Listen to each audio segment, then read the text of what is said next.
'Cause I'm in the stars tonight. So watch me bring the fire, set the night light.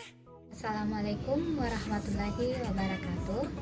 Perkenalkan, nama saya Sri Indriani, NIM 19.600.057.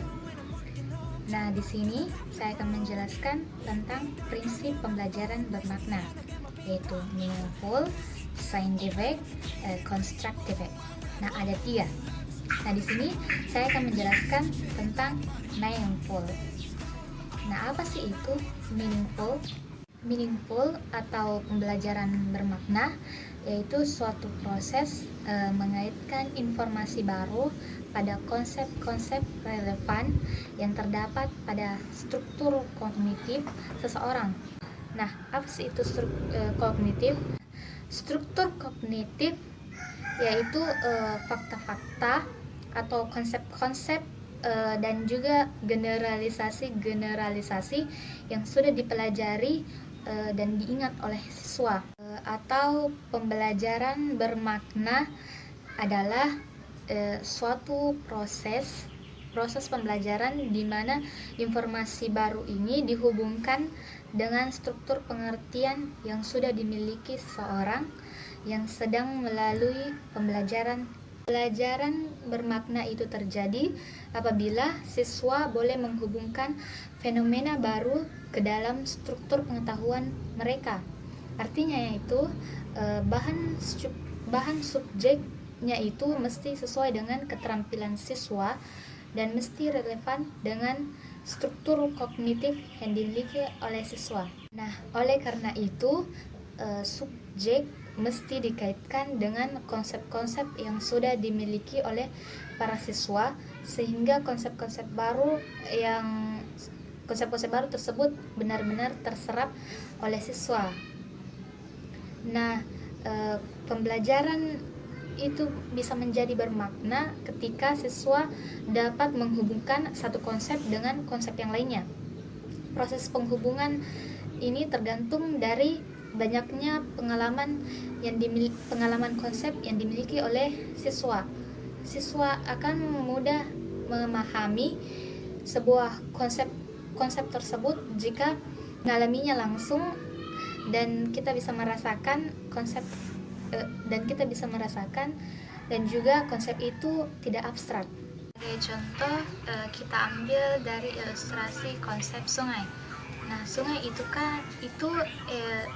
aliran air yang alami yang menuju ke laut. Nah, di mana peran kita di sini yaitu kita ingin lebih memahami bagaimana konsep dari sungai ini. Namun hal ini akan menyulitkan kita karena memerlukan waktu yang cukup lama untuk menganalisis dan mengamati bagaimana dari karakteristik sungai ini. Di zaman sekarang, di mana teknologi sudah mulai berkembang, di mana kita bisa melihat di media-media sosial seperti di YouTube, di film, maupun yang lainnya. Nah, di video ini kita bisa melihat bagaimana dari kondisi sungai ini. Ada beberapa yang memiliki tumpukan sampah di beberapa pinggir aliran sungainya yang mengakibatkan terjadinya banjir. Nah, dari konsep ini kita dapat melihat bahwa terdapat beberapa konsep yang dapat kita amati dari konsep sungai ini, yaitu konsep sampah, konsep banjir, dan konsep perilaku manusia. Jika kita dapat menghubungkan satu konsep ini dengan konsep yang lainnya menjadi satu konsep yang utuh dan memiliki arti, maka terjadilah suatu pembelajaran yang bermakna. Oke, selanjutnya saya akan menjelaskan bagian yang kedua, yaitu scientific. Nah, apa sih itu scientific?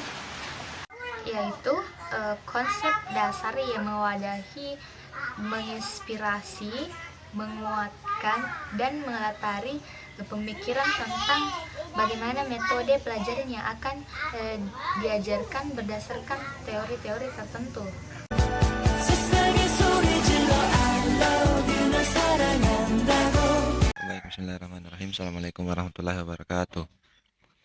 Perkenalkan, saya Ahmad Rifai. Saya akan melanjutkan video penjelasan dari teman kelompok saya.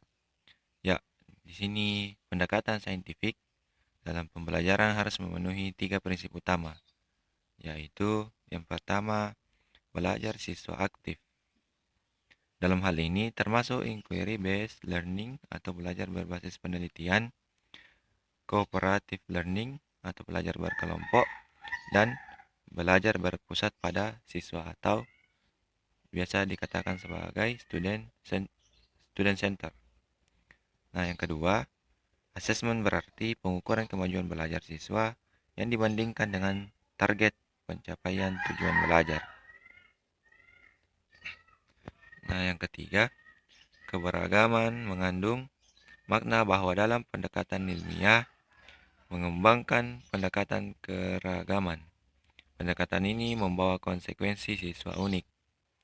Kelompok siswa unik termasuk keunikan dan kompetensi, materi, instruktur, pendekatan, dan metode mengajar, serta konteks. Nah, ada beberapa langkah-langkah dalam pembelajaran saintifik. Yang pertama, mengamati atau observasi. Metode mengamati mengutamakan kebermaknaan proses pembelajaran atau meaning learning. Metode ini memiliki keunggulan tertentu.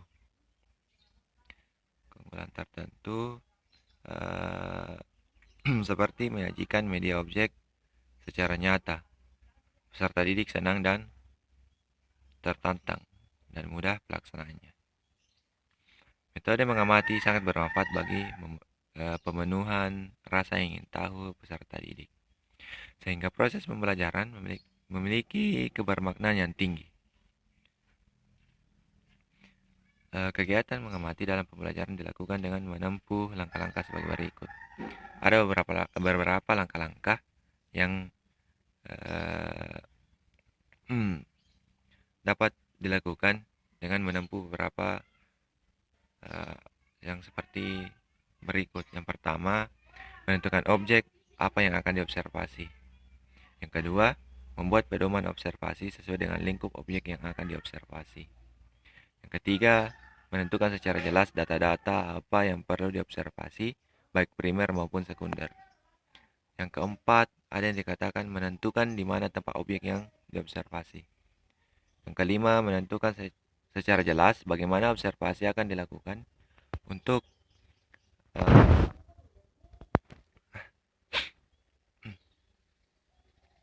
mengumpulkan data agar berjalan mudah dan lancar. Dan yang terakhir, menentukan cara dan melakukan pencatatan hasil observasi, seperti menggunakan buku catatan, kamera, tape record, video perekam, dan alat-alat tulis lainnya. Nah, yang kami lakukan ini yaitu melakukan video perekam di layar. Itu merupakan salah satu kegiatan mengamati dalam pembelajaran. Dilakukan dengan langkah ini merupakan salah satunya. Yang kedua adalah menanya. Dalam kegiatan mengamati, guru membuka kesempatan secara luas kepada peserta didik untuk bertanya mengenai apa yang sudah dilihat, disimak, dibaca, dan diobservasi. Guru perlu membimbing peserta didik untuk dapat mengajukan pertanyaan tentang hasil pengamatan objek yang konkret sampai kepada yang abstrak, berkenaan dengan fakta, konsep, prosedur, ataupun hal lain yang lebih abstrak. Ketiga, menalar atau mengolah informasi. Nah, penalaran adalah proses berpikir yang logis dan sistematis atas fakta kata empiris yang dapat diobservasi untuk memperoleh simpulan berupa pengetahuan. Kegiatan menalar menjadi tidak efektif apabila siswa hanya mengandalkan pemahaman seadanya. Mereka hanya berdiam diri di kelas, berdiskusi dengan temannya dengan pengetahuan yang mereka bawa dari rumah masing-masing. Akibatnya, rumusan jawaban mereka hasilkan akan dangkal dan proses pembelajaran pun tidak menjadi lebih mereka memperoleh sesuatu yang baru. Oleh karena itu, peran guru sangat dituntut untuk menyediakan saran belajar, antara lain dengan menyiapkan berbagai referensi yang bisa digunakan siswa dalam menjawab pertanyaan-pertanyaan itu. Ada yang dikatakan selanjutnya yaitu mencoba. Untuk memperoleh hasil belajar yang nyata atau otentik, peserta didik harus mencoba atau melakukan percobaan atau melakukan sebuah eksperimen, terutama untuk materi atau substansi yang sesuai. Pada mata pelajaran matematika, misalnya peserta didik harus memenuhi konsep-konsep matematika dan kaitannya dengan kehidupan sehari-hari. Peserta didik pun harus memiliki keterampilan proses untuk mengembangkan pengetahuan tentang alam sekitar, serta mampu menggunakan metode ilmiah dan bersikap ilmiah untuk memecahkan masalah-masalah yang dihadapinya sehari-hari. Terus selanjutnya, mengomunikasikan. Nah, mengomunikasikan berarti menyampaikan hasil kegiatan sebelumnya kepada orang lain, baik secara lisan maupun tertulis. Kegiatan ini dapat dilakukan dengan beberapa cara juga. Yang pertama ada namanya silang baca antar siswa. Kedua, membaca pendapat berbeda ataupun hasil diskusi kelompok. Ketiga, berprestasi di depan kelas dengan menggunakan media tertentu.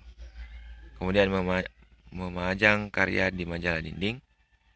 Dan yang terakhir, kunjungi karya berarti siswa mengunjungi karya temannya yang dipajang di dinding atau di tempat-tempat lainnya untuk mereka komentar atau nilai.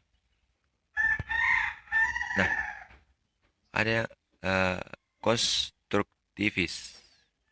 Nah, konstruktivis ini adalah suatu pendekatan yang memberi peluang terjadinya proses aktif peserta belajar, mengonstruksi atau membangun sendiri pengetahuannya, memanfaatkan sumber belajar secara beragam, dan memberi peluang peserta belajar untuk berkolaborasi dengan yang lain. Dalam pandangan konstruktif, peserta belajar sendirilah yang bertanggung jawab atas hasil belajarnya. Peserta belajar membawa pengertian yang lama dalam situasi belajar yang baru. Peserta belajar sendiri yang membuat penalaran atas apa yang diperoleh dengan cara mencari makna, membandingkannya dengan apa yang telah diketahui serta menyelesaikan ketidaksesuaian antara apa yang ia telah ketahui dengan apa yang ia perlu dalami dalam pengalaman yang baru. Supomo mengidentifikasikan 4 prinsip konstruktif dalam belajar. Yang pertama adalah pengetahuan dibangun oleh mahasiswa sendiri baik secara personal maupun sosial. Pengetahuan tidak dapat dipindahkan dari pembelajaran kepada pembelajar. Yang ketiga, pembelajar aktif. Mengonstruksi tersebut terus-menerus sehingga selalu terjadi perubahan konsep menuju konsep yang lebih rinci, lengkap serta sesuai dengan konsep ilmiah. Dan yang terakhir, pembelajar sekadar membantu pelajar dengan menyediakan sarana dan situasi agar proses konstruksi pembelajaran berlangsung secara efektif dan efisien. Nah, itulah tadi materi yang sempat saya bawakan. Mungkin cukup dari kelompok kami. Sekian. Aisyah, romantisnya cintamu